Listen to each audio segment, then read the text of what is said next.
විඳින සියල්ල අයින් කරනවා. සියල්ල අයින් කරන මතක තමයි. කාලයක් දෙන්න. අපි ඒගොල්ලන්ට කාලයක් දීලා තියෙන ඒගොල්ලෝ වෙනස් වෙන්නේ නැත්නම් අපි වෙනස් කරනවා.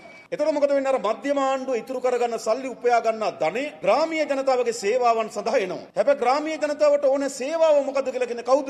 ගමේ තියෙන ප්‍රාදේශ සභාව නගර සභාව. එතකොට ප්‍රාදේශ සභාවෙන් නගර සභාවෙන් එන යෝජනාව අපිට ඇස්පියාගෙන අනුමත කරන්න පුළුවන් වෙන්න ඕන.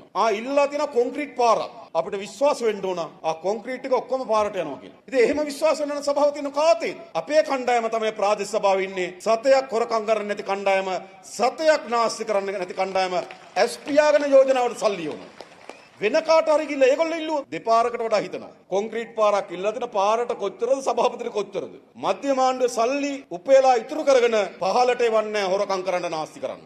එවන්නේ ජනාධිපතිවරයා ජාතික ජන බලවේගය, කැබිනට් මණ්ඩලය ජාතික ජන බලවේගය, පාර්ලිමේන්තුව ජාතික ජන බලවේගය, ඊට සමාන්තරව ප්‍රාදේශ සභාව, නගර සභාව ජාතික ජන බලවේගයෙන් පිහිටවන්න ඕන. එතකොට තමයි එකට ගමත් එක ජාතික තලයේ